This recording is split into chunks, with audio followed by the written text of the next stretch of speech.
Meskipun ekspektasi tinggi seputar sistem agen bebas kuota Asia yang baru, agennya mengonfirmasi pada Senin 16 Maret 2026 bahwa Megawati secara resmi menolak tawaran baru-baru ini.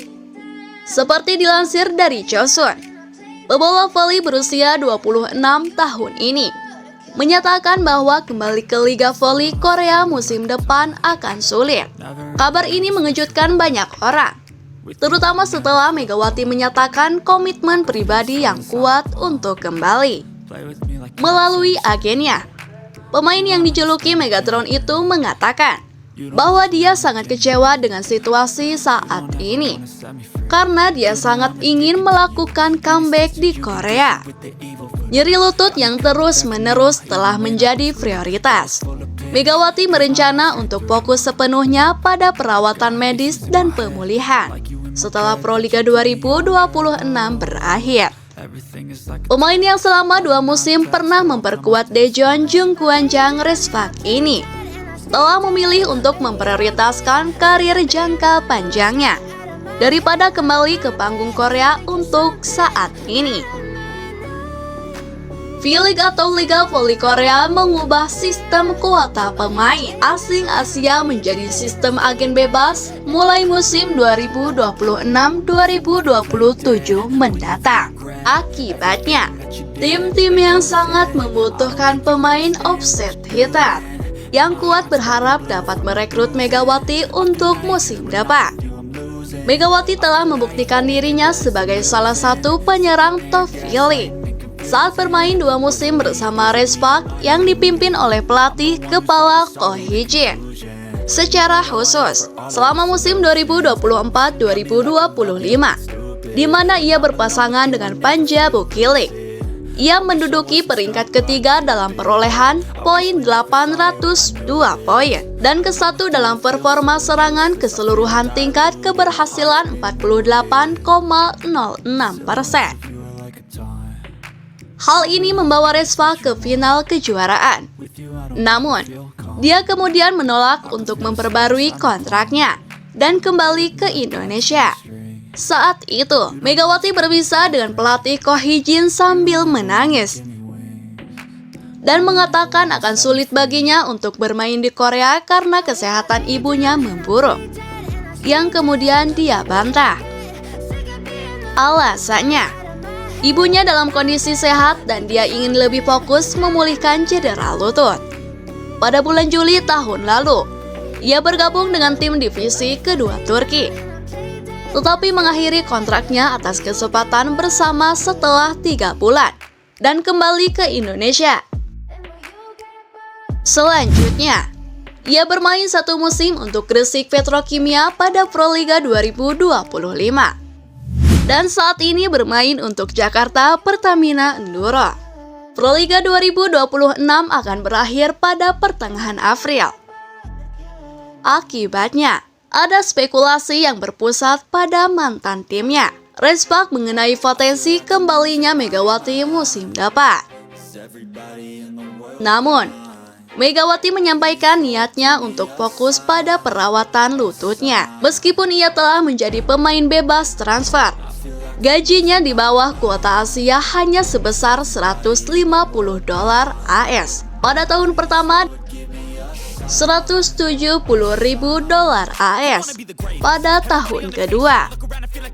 Ini tidak jauh berbeda dari ketentuan sebelumnya, yaitu $120.000 AS untuk tahun pertama dan $150.000 AS untuk tahun kedua. Agennya menekankan bahwa gaji bukanlah alasannya. Mereka menjelaskan bahwa masalah pada saat kepulangannya ke Indonesia sebelumnya melibatkan kesehatan ibunya dan pernikahan Megawati sendiri. Saat ini, dengan bisnis suaminya yang berjalan baik, ia berada di lingkungan di mana ia dapat fokus pada tujuannya sebagai pemain daripada uang.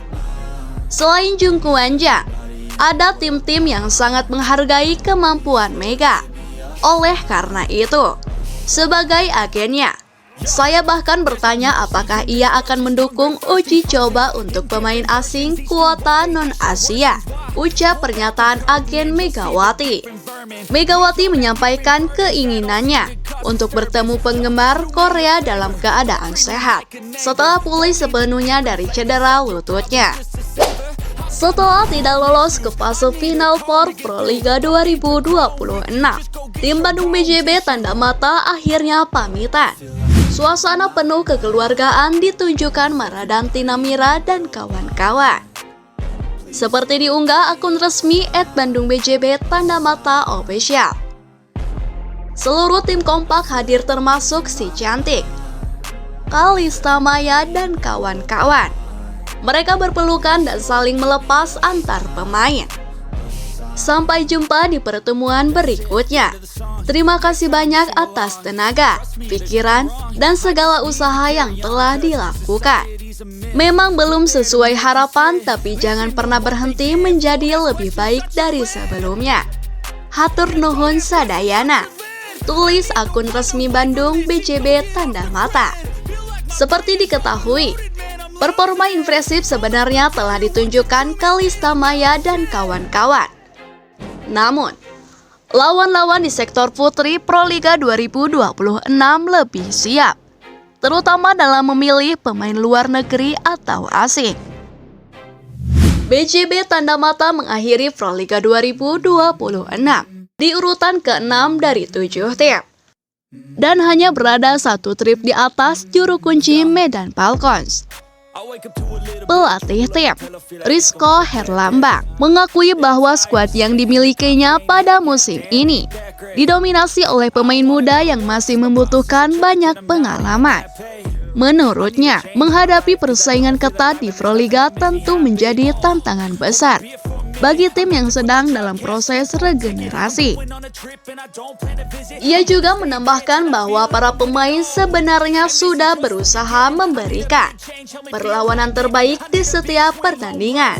Namun, faktor pengalaman dan konsistensi permainan menjadi salah satu hal yang masih perlu diperbaiki untuk menghadapi kompetisi di masa mendatang. Selain faktor pemain muda, persaingan di sektor putri Proliga 2026 juga dinilai semakin ketat.